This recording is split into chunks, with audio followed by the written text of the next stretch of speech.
You think you know what silence sounds like. You don't. Not until you've sat in the sterile, freezing air of family court, watching the man you promised your life to, holding hands with the woman who destroyed it. That was the silence Sarah faced. She walked in, wearing a thrift store coat, clutching 2 5-month-old twins, looking like she had already lost. Her husband David and his mistress Jessica laughed at her from the defense table. They thought it was over. They thought money could buy everything, including the truth. But they forgot one thing Judge Arthur Halloway doesn't like: bullies. And the secret he was about to read from a sealed envelope wouldn't just end the marriage, it would shatter their entire reality. Watch until the end, because when the mistress realizes what she actually won, you won't believe her reaction. The rain in Seattle that morning wasn't just rain. It was a deluge, the kind that soaks through your bones and makes you question why you even bothered getting out of bed. For Sarah Miller, staying in bed wasn't an option. It hadn't been an option for 6 months, ever since David had kicked her out of their sprawling lakeside estate in Bellevue. She stood at the bus stop on 4th Avenue, shielding the double stroller with her body. The plastic rain cover on the stroller was fogged up with the breath of Leo and Sam, her 5-month-old twin boys. They were sleeping now, mercifully, but Sarah knew that was a ticking time bomb. She looked down at her outfit. It was her best suit, but best was a relative term. It was a charcoal grey ensemble she'd bought at a Goodwill in Renton 3 years ago.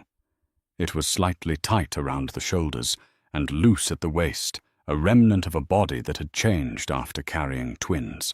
Her shoes were scuffed black flats because she couldn't afford heels, and honestly she couldn't carry 2 babies in car seats while wearing stilettos. "Please just let us get there dry," she whispered to no one in particular. A sleek black Mercedes splashed a wave of dirty gutter water onto the curb just inches from her feet. Sarah flinched, pulling the stroller back. As the car idled at the red light, she saw the personalized license plate, D&J East. David and Jessica. Estate. Her stomach turned over. It was them. David was driving, looking immaculate in a tailored navy suit that probably cost more than Sarah's entire year of rent in the studio apartment she was currently sharing with cockroaches. In the passenger seat sat Jessica Banks.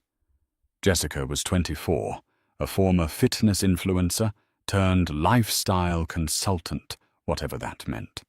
She was beautiful undeniably. Blonde hair blown out to perfection, lips glossy, wearing a cream-colored trench coat that looked like it was made of butter. She was laughing, her head thrown back, tapping David playfully on the shoulder. They looked like royalty. They looked like winners. Sarah looked down at her twins. Leo stirred, letting out a small whimper. "It's okay," she soothed, rocking the stroller. "Mummy's here." The light turned green, and the Mercedes roared away, leaving Sarah in a cloud of exhaust. David Miller was a tech consultant, or at least that's what he told people. He was charming, aggressive, and had a way of making you feel like you were the only person in the room until he decided you were furniture. When Sarah met him 7 years ago, he was ambitious but broke. She had supported him working double shifts at a diner, editing his proposals, and practically managing his life. When his firm finally took off, she thought they had made it. Then came the money. Then came the late nights. Then came Jessica. When Sarah got pregnant with the twins after years of IVF struggles, David didn't cry with joy. He asked how much the hospital bill would be. When the boys were born, he wasn't there. He was at a conference in Miami. And then the day she came home from the hospital, the locks were changed. A process server was waiting on the porch with a dissolution of marriage packet and a temporary restraining order, claiming Sarah was mentally unstable due to postpartum hormones and a danger to the household. He had frozen the accounts. He had taken the car. He had left her with nothing but a diaper bag and a bus pass. The bus finally arrived, screeching to a halt. Sarah struggled to collapse the heavy double stroller while holding two infants, the driver tapping his watch impatiently. "Move it along, lady people got places to be," the driver grumbled. "I'm sorry, I'm trying." Sarah gasped, hoisting the heavy frame onto the bus. She moved to the back, collapsing into a plastic seat, breathless. She checked her phone. 8:45 a.m. The hearing was at 9:00 a.m. This was the final hearing. The hearing where David's lawyer, a shark named Richard Sterling, had promised to obliterate her claims for alimony and take full custody of the boys, leaving Sarah with nothing. She had no lawyer. She had made too much money last year, technically, as she was joint on David's tax returns to qualify for legal aid, but currently had zero access to funds to hire private counsel. She was representing herself. Pro se, that's what they called it. Alone is what it felt like.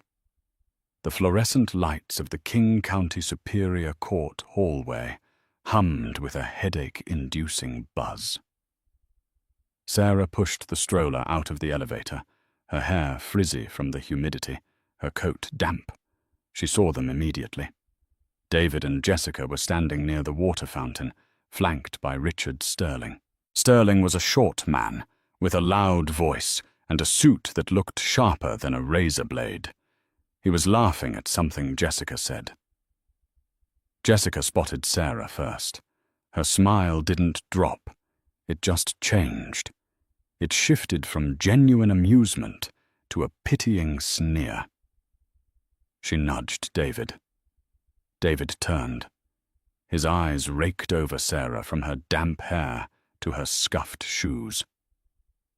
He didn't look at the stroller. He didn't look at his sons. "You actually showed up," David said, his voice carrying down the hall. "I thought you'd have the decency to sign the settlement and spare us the drama."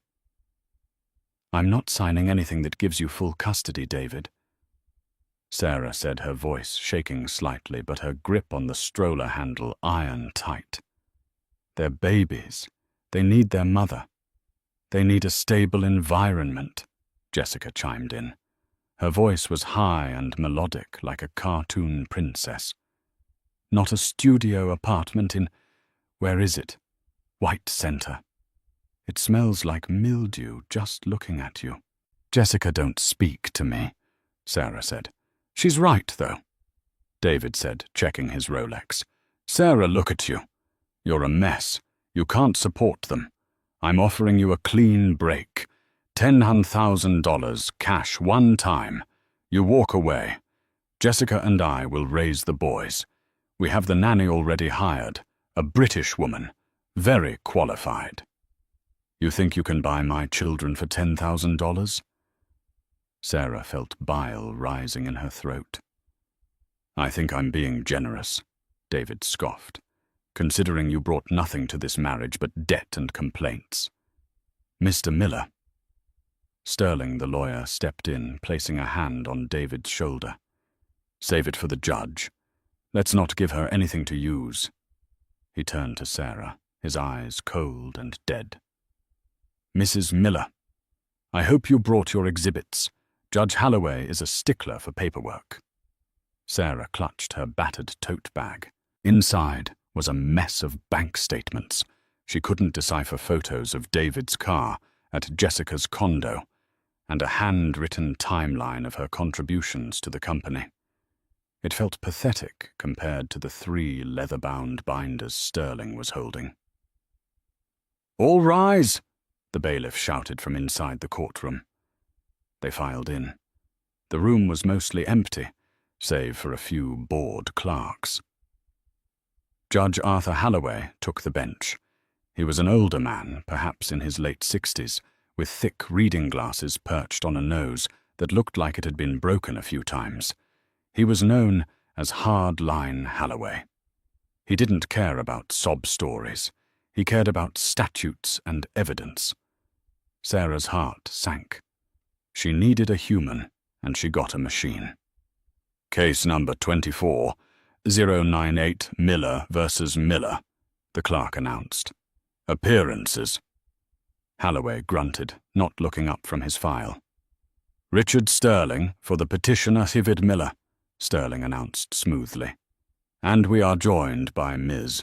Jessica Banks, a supportive partner and witness to the household environment.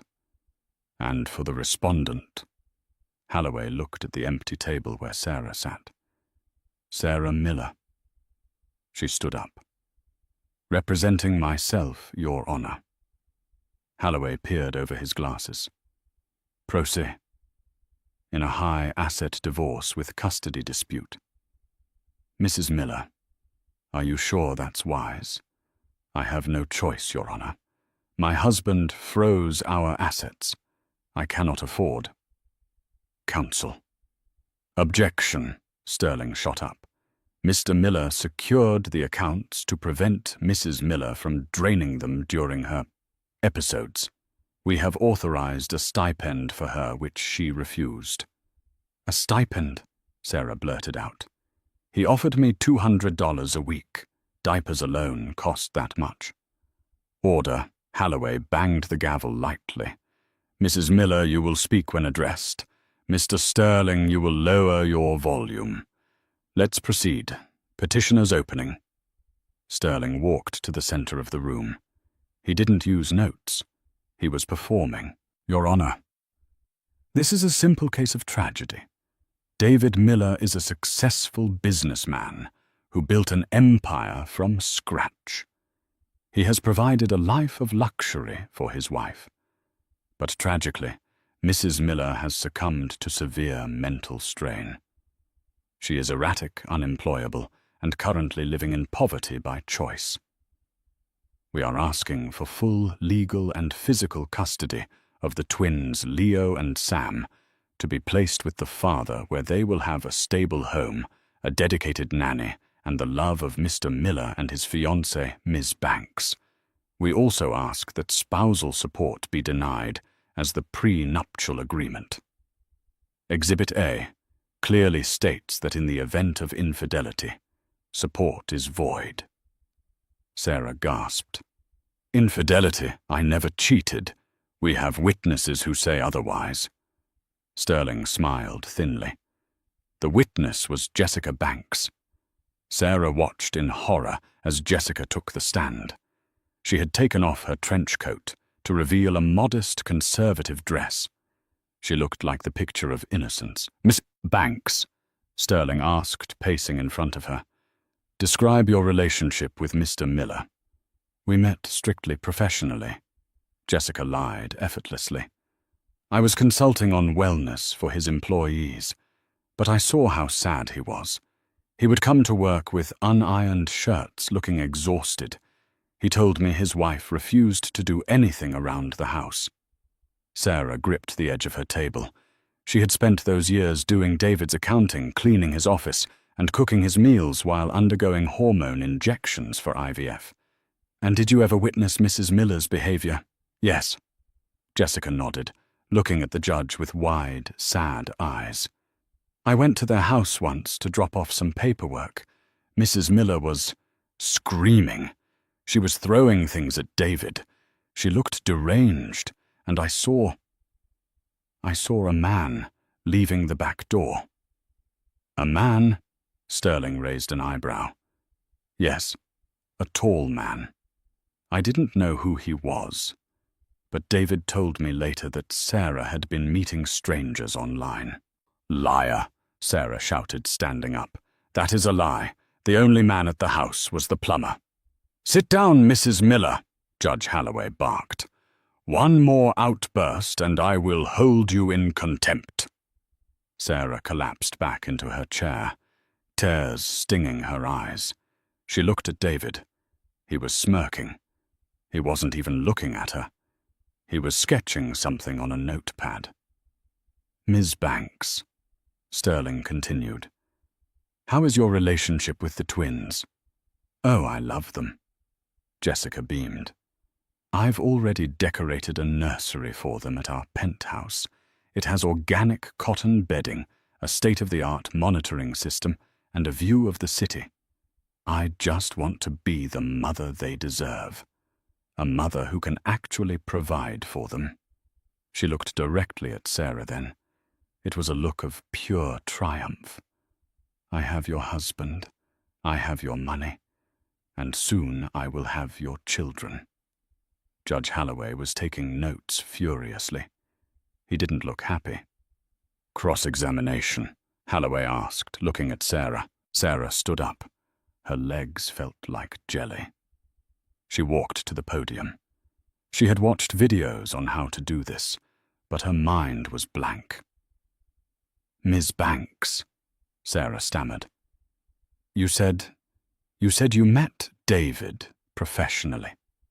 But isn't it true that your consulting firm was registered only 2 weeks ago, and before that you were working as a bottle service waitress at Club Vibe, where David was a VIP regular?" Sterling stood up. "Objection, relevance, and attacking the witness's character." "It goes to credibility, Your Honor," Sarah said, surprised by the strength in her own voice. "Overruled," Halloway said. "Answer the question." Jessica's smile faltered for a fraction of a second. "I worked in hospitality." "Yes. That's where I learned people skills, something you clearly lack." "And the nursery?" Sarah continued, her anger fueling her. "You said you have a nursery ready, but David just said in his financial disclosure that he is currently renting that penthouse. If he loses this case, he has no assets. How will you pay for that nursery?" Jessica laughed. It was a cold, sharp sound. "Honey, David isn't going to lose. And even if he did, we have resources you couldn't dream of. David is a genius. He built that company. You just rode his coattails." "No further questions," Sarah whispered. She sat down. She felt like she had failed. She hadn't exposed the affair properly. She hadn't proven the lies. "Mr. Sterling, call your next witness," Halloway said. "We rest your honor. The facts speak for themselves. The prenup is clear. The mother is unstable. The father is capable." Halloway turned to Sarah. "Mrs. Miller, your case." Sarah stood up. She picked up her messy stack of papers. She didn't have witnesses. She didn't have a shark lawyer. I would like to testify," she said. She took the stand. She told the truth. She talked about the years of support. She talked about how David had transferred the company assets into shell corporations the moment she got pregnant. She talked about the twins. "I don't have money," Sarah said, looking at the judge. "I don't have a penthouse. But I have been there every single night when they cry. I know that Leo likes to be held on the left side, and Sam needs his back rubbed to fall asleep. David doesn't even know their middle names. Jessica thinks they are accessories for her Instagram. Please, Your Honor, don't take my babies." David rolled his eyes audibly. Judge Halloway stared at Sarah for a long moment. Then he looked at David. Then he looked at the file on his desk. "Is that all, Mrs. Miller?" "Yes, Your Honor." Halloway closed the file. He took off his glasses and rubbed the bridge of his nose. The room was silent. The only sound was the radiator clanking and the soft breathing of the twins in the back of the room, where the bailiff was watching them. "This is a complex case," Halloway began, his voice low and gravelly. "Usually I would take a few days to issue a ruling." David leaned over to Jessica and whispered, "We got it. He's going to rule later to save her the embarrassment in person." However, Halloway continued, his eyes snapping open and locking on to David. There are certain discrepancies in the financial affidavits provided by Mr. Miller that require immediate attention. Sterling shifted uncomfortably. Discrepancies, Your Honor. It's standard accounting. It is not standard, Holloway said, reaching under his bench. He pulled out a large, thick manila envelope. It was sealed with red tape. This morning at 8:00 a.m., my chambers received a courier package from the State Department of Revenue and the executor of the estate of one Archibald Vance. Sarah froze. Archibald Vance was her grandfather. He had died 10 years ago, leaving nothing but debt. Or so she thought. David's face went pale. Jessica looked confused. "Who is Archibald Vance?" she whispered. "Shut up," David hissed, sweat suddenly beading on his forehead. "Mrs. Miller," Judge Holloway said, his voice softening. "Did you know your grandfather had a blind trust?" "No." Sarah shook her head. "He died broke." "He did not die broke," Holloway said, opening the envelope. The sound of tearing paper echoed like a gunshot in the silent room. "He was the silent partner in a mining patent that was sold 3 months ago. The trust explicitly states that the funds were to be released solely to his granddaughter, Sarah Miller, upon the birth of her first child." Holloway pulled out a document. "Mr. Miller." Holloway turned his gaze to David. It was a look of pure predatory focus. "You knew about this trust, didn't you? In fact, looking at these bank transfers, it appears you tried to access it using a forged power of attorney 6 months ago, the exact same week you filed for divorce." The silence in the courtroom was shattered by the sound of Richard Sterling David's high-priced shark of a lawyer snapping his briefcase shut. It was a subtle sound, but it signaled a massive shift in the atmosphere. "Mr. Miller," Judge Holloway said, his voice dangerously calm, "I asked you a question.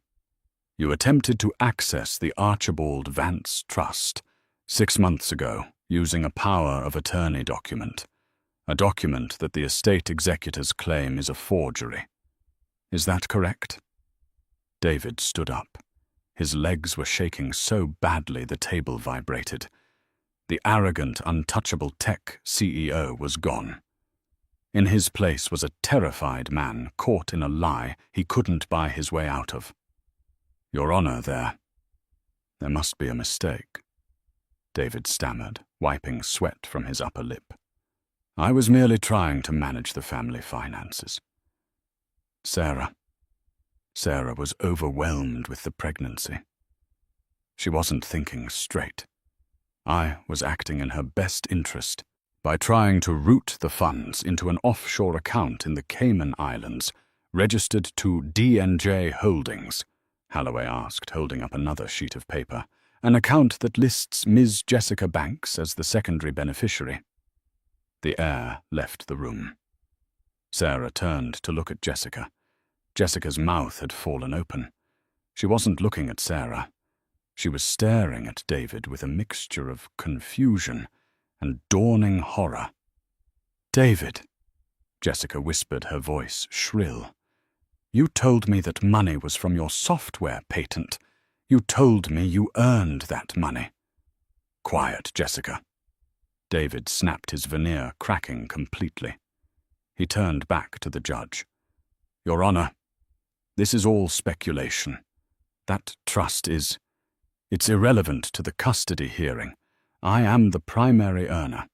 I have the house. I have the nanny. Sarah has nothing." "Sarah has $18 million, Judge Holloway corrected him loud and clear. The number hung in the air like a thunderclap. "Excuse me," Sarah whispered, clutching the edge of the podium. She felt light-headed. 18 million. Actually, with the accumulated interest and the final sale of the patent rights. Holloway adjusted his glasses, reading the fine print. The total deposit made to the trust account yesterday was $24,300,000. And since this inheritance was left specifically to you, Sarah, and explicitly excluded from marital property in the trust's founding documents, Mr. Miller cannot touch a cent of it. It is entirely yours. David looked like he was going to vomit. His face turned a shade of grey that matched the courtroom floor. $24 million, Jessica breathed out. Her eyes dilated. She looked at David, then at Sarah. The gears in her head were turning so fast you could almost hear them grinding. Furthermore, Holloway continued, leaning forward, because Mr.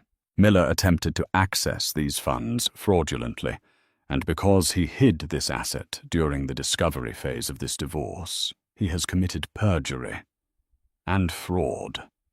Sterling, the lawyer, stood up abruptly.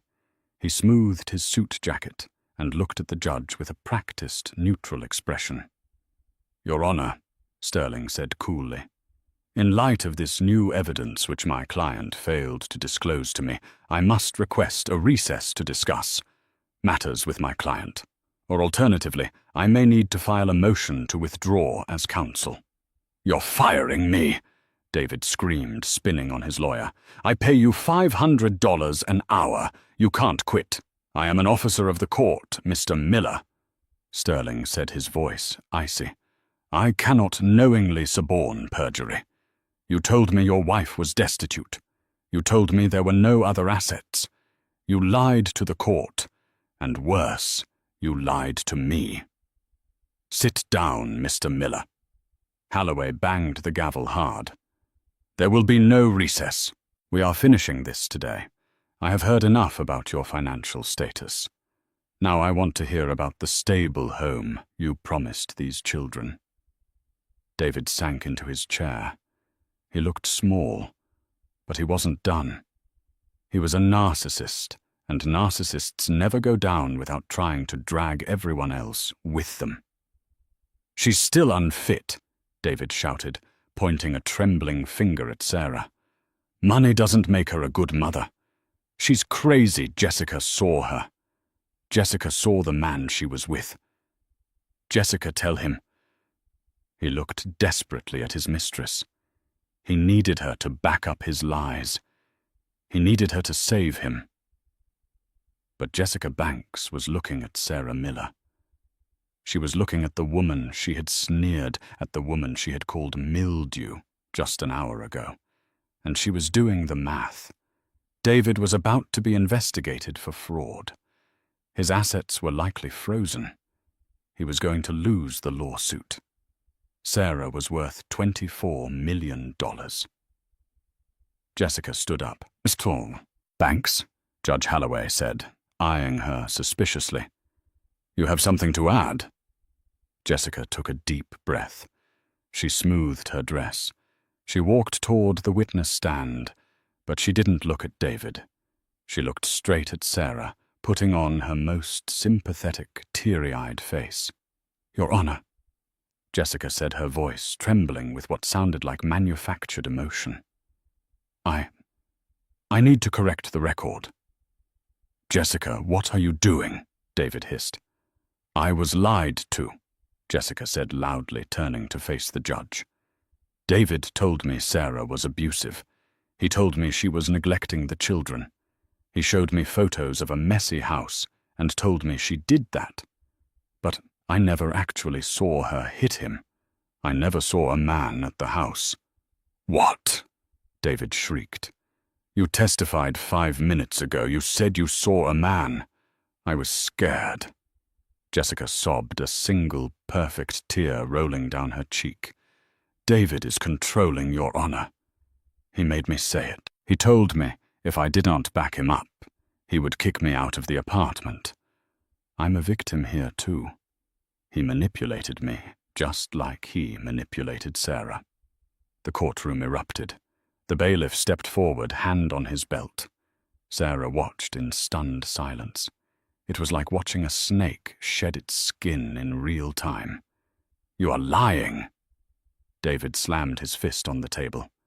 "We rehearsed this. You wrote the script, Jessica. You said we needed to paint her as unstable to get the kids. Why would I want your kids?" "David," Jessica snapped, dropping the victim act for a split second, her true venom showing. "I'm 24. I don't want to raise twins. I wanted us to be happy." She caught herself and looked back at the judge, softening her face again. I thought we were building a family. But now I see the truth. Sarah is a good mother. I've seen her at the park. She loves those boys.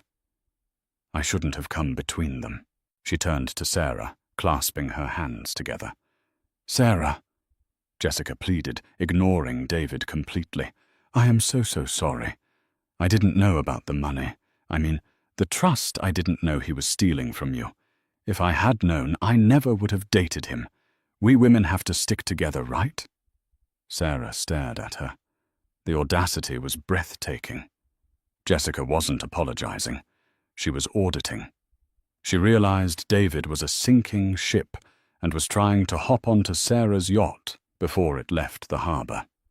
Sarah slowly walked back to the microphone. She looked at David, who was purple with rage, and then at Jessica, who looked like a desperate puppy. "Ms. Banks," Sarah said, her voice quiet but steady. "You are wearing a diamond bracelet." Jessica blinked, confused by the change of subject. "What?" "The bracelet," Sarah pointed. "David bought it for you in December. I saw the charge on the credit card statement. It cost $8,000. That was the same week he told me we couldn't afford a heater for the nursery. That was the week my sons were sleeping in coats because the house was 50 degrees. Jessica covered her wrist instinctively. I can give it back." "You can keep it," Sarah said, cold as ice. "It's a reminder of what you cost. You didn't care about the truth when I was poor. You didn't care about women sticking together when you were driving his Mercedes and splashing water on me at the bus stop this morning. You only care now because the checkbook has changed hands." "That's not true," Jessica cried. "Your Honor." Sarah turned to Judge Holloway.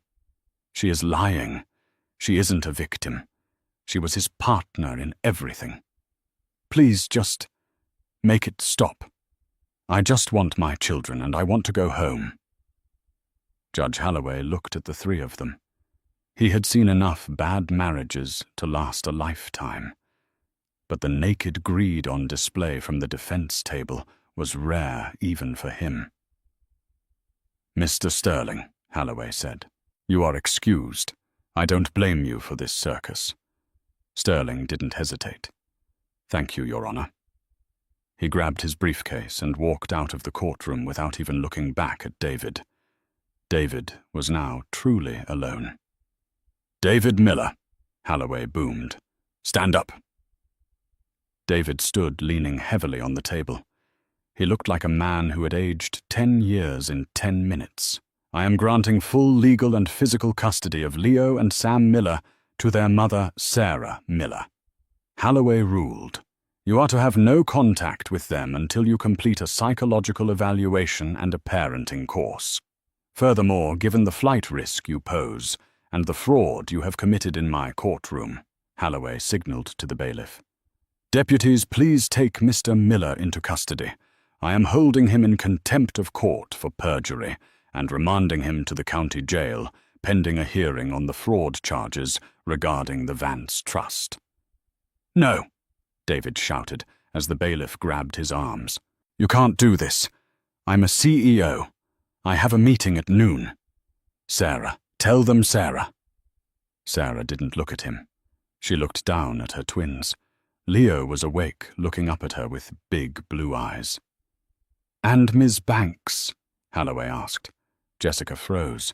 She was halfway to the door, trying to sneak out. "Yes, Your Honor." "Don't leave town," Holloway warned. "The district attorney will likely want to speak with you regarding your role as a secondary beneficiary on that Cayman Island account. If you received any stolen funds, you will be facing charges as an accomplice." Jessica's face crumbled. She looked at Sarah one last time, a look of pure, unfiltered jealousy before she burst into tears and ran out of the courtroom. David was dragged out the side door, his cuffs clanking, shouting obscenities. Then the room was quiet again. Sarah stood there, the adrenaline fading, leaving her trembling. She had won. She had the boys. She was safe. "Mrs. Miller," Judge Halloway said gently. Sarah looked up. The judge was smiling a rare, genuine smile. "The clerk has the details for the trustee handling your grandfather's estate. It seems Archibald Vance wanted to make sure you were taken care of. He was a wise man." "Thank you, Your Honor," Sarah whispered. "Go take care of those boys, and buy yourself a car, a safe one." Sarah walked out of the courtroom. The rain had stopped. But the story wasn't over. Because money changes things, and while David was gone, the sharks smell blood in the water. Sarah Miller was about to find out that having $24 million puts a target on your back that is much bigger than a divorce settlement. As she stepped out of the courthouse, blinking in the sudden sunlight, a black SUV pulled up to the curb. The window rolled down. It wasn't David. It wasn't Jessica. It was a man Sarah hadn't seen in 10 years. A man who was supposed to be in prison. "Hello, Sarah," the man said, smiling a smile that didn't reach his eyes. "I heard you came into some money. We need to talk about Dad." The heavy oak doors of the King County Superior Court swung shut behind Sarah, muffling the chaotic hum of the legal machinery that had just chewed up her ex-husband and spit him out in handcuffs. Stepping onto the sidewalk, Sarah felt the physical change in the atmosphere. The torrential Seattle downpour that had soaked her thrift store coat earlier that morning had finally broken. The clouds were parting jagged fissures of blue sky, peeking through the grey slate, allowing weak, watery shafts of sunlight to hit the wet pavement. The city smelled of ozone exhaust and wet concrete, a smell that for the first time in years didn't make Sarah feel nauseous. It smelled like a clean slate. She took a deep breath, gripping the rubber handle of the double stroller. Her knuckles were still white, a lingering reflex from the hour-long adrenaline spike of the trial. She looked down at the twins. Leo was asleep, his small fist curled against his cheek, while Sam was batting at a plastic toy hanging from the canopy. They had no idea that their net worth had just jumped by 8 figures. They had no idea their father was currently being fingerprinted. They just knew their mother was there. "We did it," Sarah whispered the words, feeling foreign on her tongue. "We actually did it." She began to walk toward the bus stop, her old habits dying hard. She stopped after 3 steps. "Wait," she thought. "I don't have to take the bus. I can call a cab. I can call a limousine if I want to." The realization was dizzying. A sudden vertigo brought on by the abrupt shift in her reality. Before she could reach for her phone, a vehicle screeched to a halt at the curb, cutting off her path. It was a black SUV, older model with tinted windows and a rusted dent on the rear fender. It wasn't the sleek corporate transport of a law firm. It looked predatory. The engine idled with a rough chugging sound, spewing a cloud of dark exhaust that drifted over the stroller. Sarah's instinct was instant primal fear. She yanked the stroller back, placing her body between the car and her children. David's friends, she thought. Reporters. The passenger window rolled down with a mechanical grind. The face that stared out at her wasn't a stranger. It was a face she had seen in her nightmares for a decade. It was a face that mirrored her own, but twisted by years of vice and bitterness. It was Lucas. Lucas Vance was her half-brother, the dark secret of the family tree. He was the reason Sarah had left home at 18. He was a gambler, a liar, and a thief who had stolen their mother's wedding ring to pay a bookie in Reno. The last she had heard, he was serving a 5-year sentence in a Nevada federal penitentiary for wire fraud. "Hello, Sarah," Lucas said. His voice was like gravel in a blender, rough, scratching, and terrifyingly familiar. He opened the door and stepped out. He was thinner than she remembered his skin, sallow and grey, wearing a cheap leather jacket that looked 2 sizes too big and smelled powerfully of stale cigarette smoke and cheap cologne. He didn't look like a brother. He looked like a wolf that had caught the scent of blood. "Lucas." Sarah's voice caught in her throat. She took another step back, her heels catching on the uneven pavement. You're supposed to be in jail." "Good behavior, sis." Lucas grinned, a jagged expression that didn't reach his dead, shark-like eyes. He leaned against the doorframe of the SUV, lighting a cigarette with a trembling hand. "Amazing what the system will do when they need to clear out beds. And imagine my surprise when I get out, check the family news, and hear that our dear departed Granddaddy Vance left a fortune." He took a drag of the cigarette and flicked the ash toward the stroller. "A fortune that rightfully belongs to the firstborn son. Don't you think?" Lucas continued, his voice dropping an octave. "I mean, technically, I'm the heir. You were just the afterthought." "He disowned you, Lucas," Sarah said. Her heart was hammering against her ribs like a trapped bird, but she forced her feet to stay planted. "He wrote you out of the will 10 years ago, when you cleared out his savings account. He left it to me because he knew I would protect it. He knew what you were." "Yeah, well, what I am is broke." Lucas's smile vanished instantly, replaced by a cold, hard stare. He took a step toward her, encroaching on her personal space. "And reason doesn't pay my debts. I owe some very bad people in Vegas, Sarah. And looking at you, you look like you just hit the jackpot." He glanced at the courthouse doors, then back at her. "I don't want to make a scene," Lucas said, lowering his voice to a conspiratorial whisper. "I'm a reasonable guy. Just transfer $5 million to my account, today. Consider it a finder's fee for staying away from you and these cute little nephews of mine." He looked at the twins. It was a look of assessment, calculating their value as leverage. It was a threat. A clear, direct, violent threat. In the past, Sarah would have crumbled. The old Sarah, the one who apologized to David for breathing too loud, the one who let people walk all over her to keep the peace, would have offered him money just to make him leave. She would have begged. She would have cried. But that Sarah had died in courtroom 4B about 20 minutes ago. Something hot and fierce ignited in her chest. It was the same fire that had allowed her to stand up to a shark lawyer and a narcissist husband. She looked at Lucas, really looked at him, and she didn't see a monster anymore. She saw a pathetic, desperate man in a cheap jacket. He was just another bully. Just like David.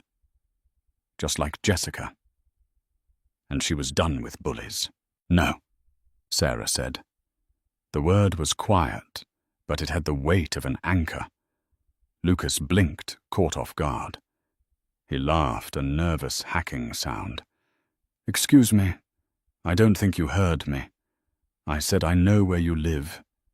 I said, I heard you." Sarah interrupted, her voice rising clear and steady. "I said, no, you aren't getting $5 million. You aren't getting $5.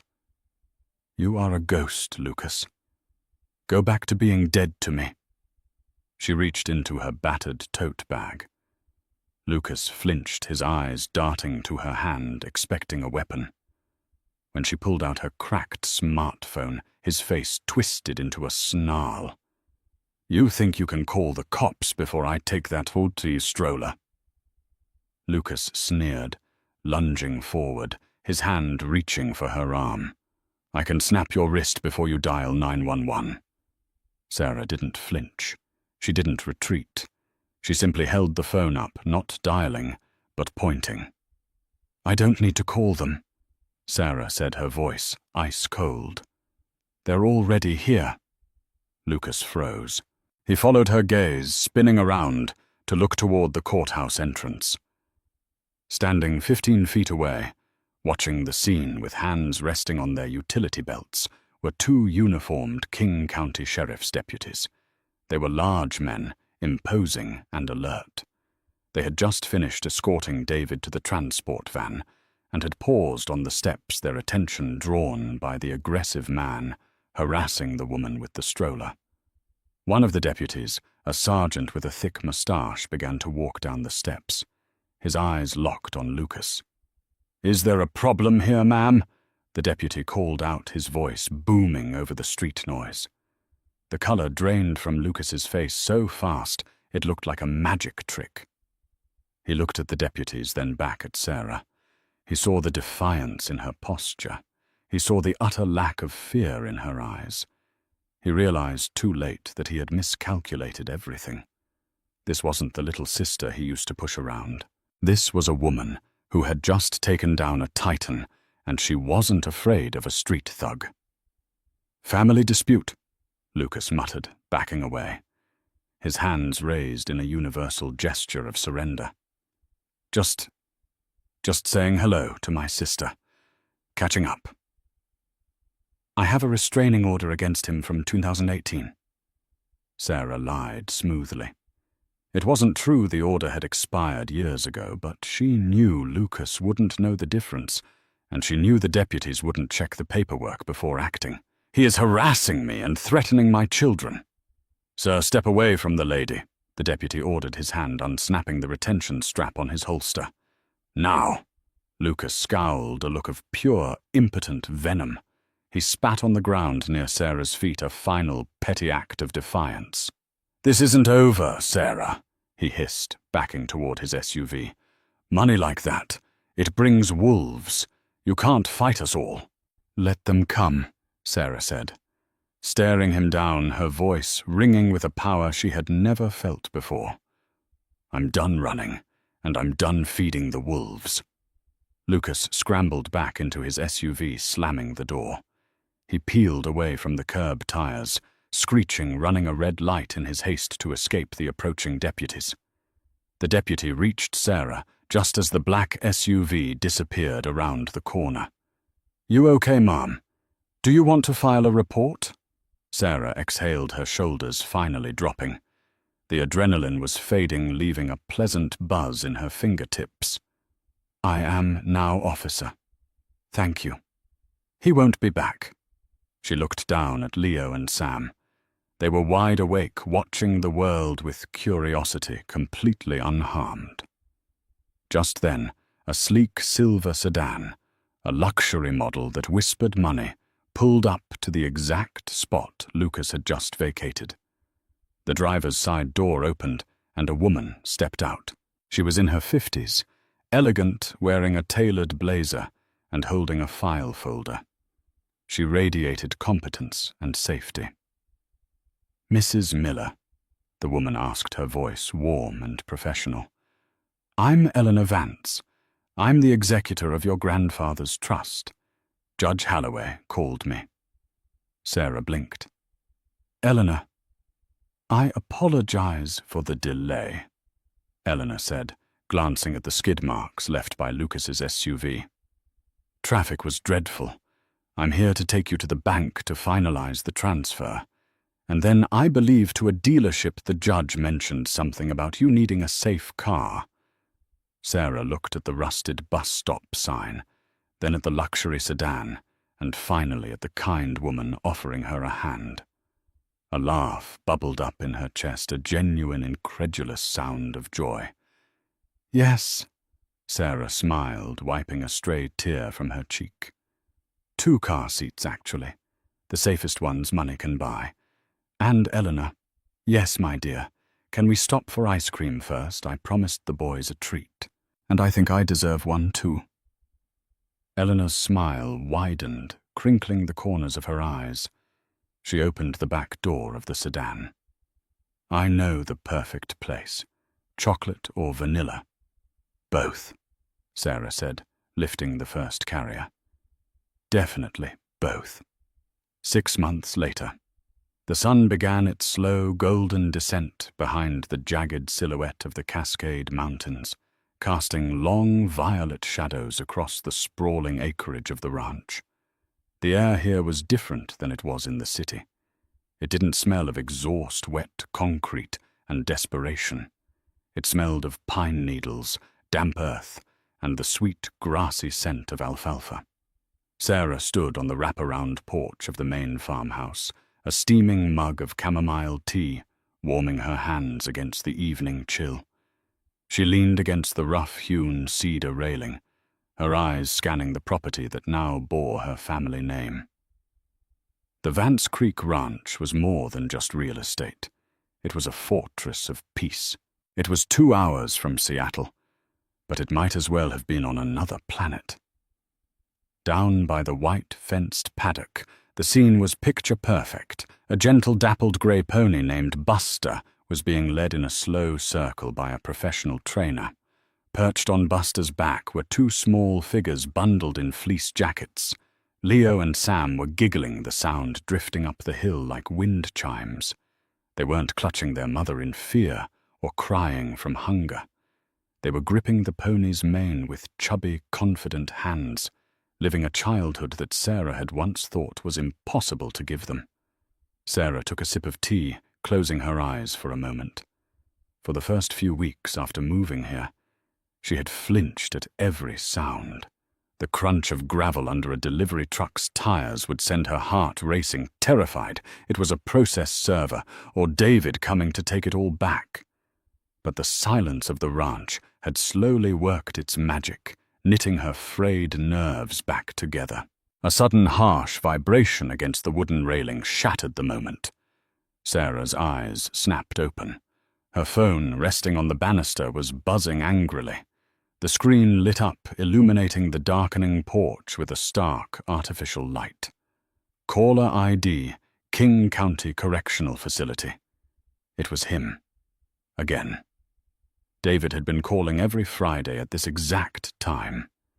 It was his allotted phone time. In the beginning, she had answered, fueled by a need to hear his defeat. But now she just watched the screen. She didn't answer, but she didn't decline it either. She let it ring, knowing that on the other end of the line, in a cold concrete room, smelling of bleach and sweat, David was gripping the receiver, listening to the hollow echo of a life he had thrown away.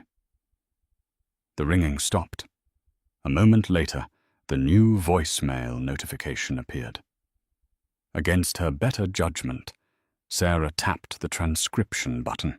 She didn't want to hear his voice, that smooth, manipulative baritone that had once controlled her every move, but she needed to read the words. She needed the reminder. The text scrolled across her screen. "Sarah, pick up. It's David. Look, I know you're there. My lawyer says you're blocking the appeals. You can't do this. It's inhumane. The heating in this block is broken, Sarah. I'm freezing. I'm a CEO, for God's sake. I shouldn't be in with these animals. I need you to deposit money for my commissary account. Just $500. That's nothing to you now. You owe me that much for the years I supported you. Please, I'm begging you. Don't ignore me. I still love you, Sarah.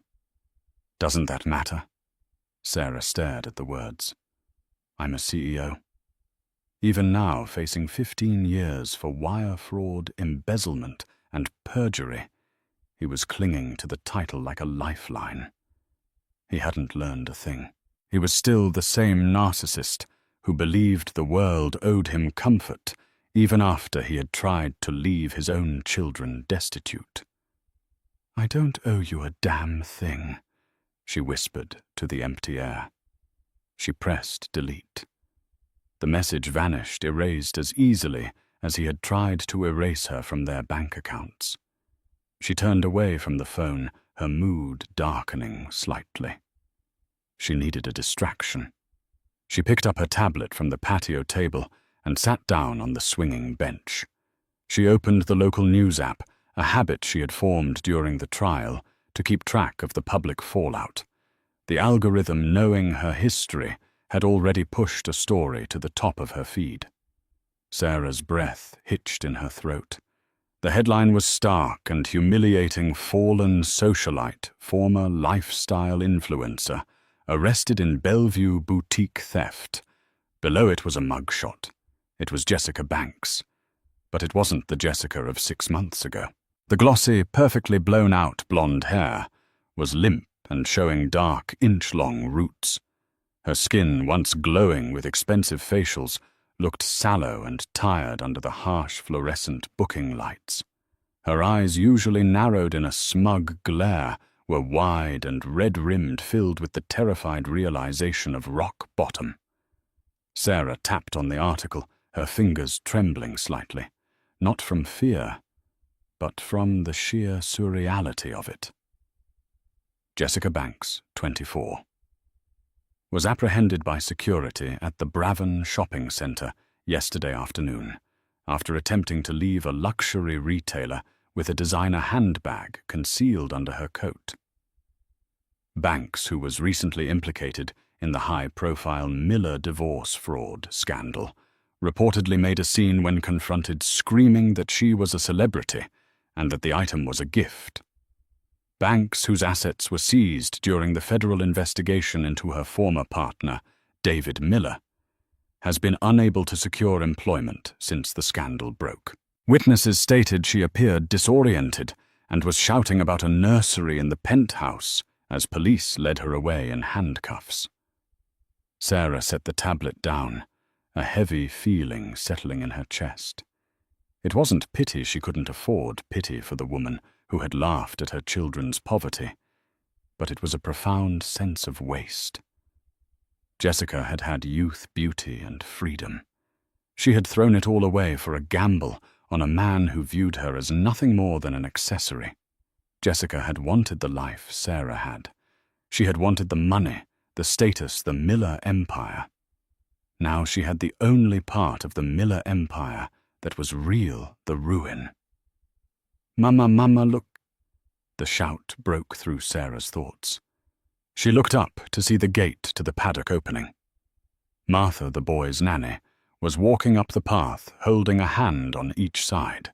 Martha was a stout, kind-faced woman in her 60s who baked cookies from scratch and actually sang to the boys, unlike the British expert David had once hired, who treated them like biology experiments.